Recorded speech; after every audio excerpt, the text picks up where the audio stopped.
김건희가 사과를 안 하는 진짜 이유는 저는 앞으로 또 터질 게 있기 때문에 그때 사과를 또 할 수 없으니 그런 것이라 판단합니다. 그런데 최초로 장인수 기자께서 취재한 내용에 대한 스포를 하셨는데 파장이 커질 것 같습니다. 영상 보시고 이어가 보겠습니다. 그러면 새롭게 발굴하고 있는 취재는 뭐예요? 취재하는 내용은 말씀드리지 않습니다.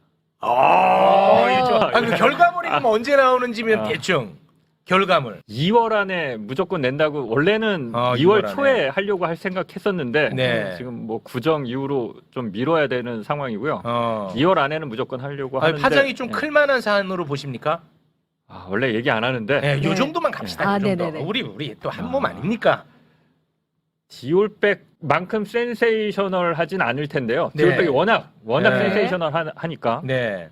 근데 이거 파장이나 사회적 의미는 디올백 못지 않은 기사인 건 맞습니다. 그러니까 소위 말하는 어떤 섹시미는 조금 부족하지만 사회적 의미는 더 있는 네, 특종이 보조가 될 것이다. 특종이고 이건 아마 기성 언론들도 다 받았을 겁니다. 아. 보도 나가면 다음 알겠습니다. 날. 네, 사실 물리적 시간으로는 당연 설 전이 좋겠지만 좀 더 보도의 퀄리티를 위해서 준비하시는 것 같으며 또한 여당의 공천이 결정된 시점에서 재의결 직전에 만약 이 보도가 터진다면 분명 디올백 뇌물수수로 여론이 집중된 상황이라 파급력이 상당할 것 같습니다. 그런데 여기서 언론에 대한 지적을 하지 않을 수 없습니다. 투표를 엉망으로 하니 나라가 어떻게 망가졌는지 충격적 영상 보시고 이어가 보겠습니다.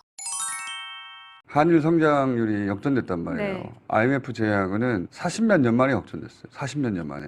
이게 만약에 문재인 정부 시절에 그랬다면은 가루가 돼 있을 겁니다. 더 이상 국정 운영이 불가능할 정도로 경제 살려내라고 그럴 거예요. 그때 다들 잊어버리신 것 같은데 그 최저임금 가지고 한 1년 동안 몇만 개의 기사를 썼어요. 최저임금 때문에 나라 망한다고. 나라 망합니까? 지금 윤석열 대통령이 끌고 가고 있는 방향이 한 번도 가본 적이 없는 경제 퇴보예요. 일본에 역전됐죠. 그리고 중국하고 수교 이래 최초로 대중국 무역 적자 아니에요. 네. 근데 윤 대통령이 이걸 알고 있겠습니까? 피부로 느끼겠어요? 이게 얼마나 심각한 일인지?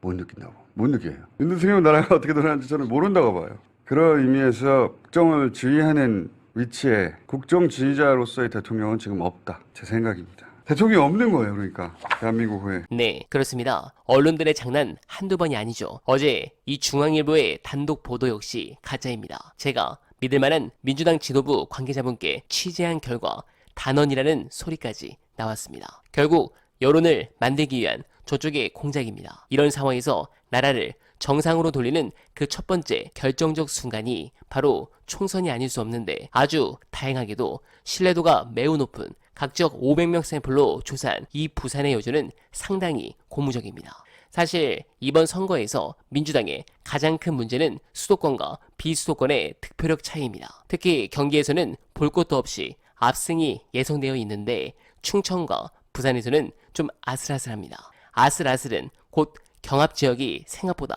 많이 뜰 것이라는 겁니다. 사실 6개월 전만 하더라도 민주당에게 많이 불리했던 곳들인데 그래도 여기까지 올라온 겁니다. 그러나 역설적으로 부산은 항상 어려운 선거였죠. 200석 운운하며 비례연합이 정답인 것처럼 얘기하는 사람들은 정신 차리길 바랍니다. 선거에선 이기지 않으면 아무 의미 없습니다. 저쪽 동네 매번 희망회로 돌려봤자죠. 민주당이 TK는 확실히 버리더라도 장기적으로 PK는 대선에서는 꼭 오차범위 안의 격차가 나도록 더 열심히 노력해 주시길 부탁드리면서 어네바는 오늘도 최선을 다하겠습니다. 여러분 고맙습니다.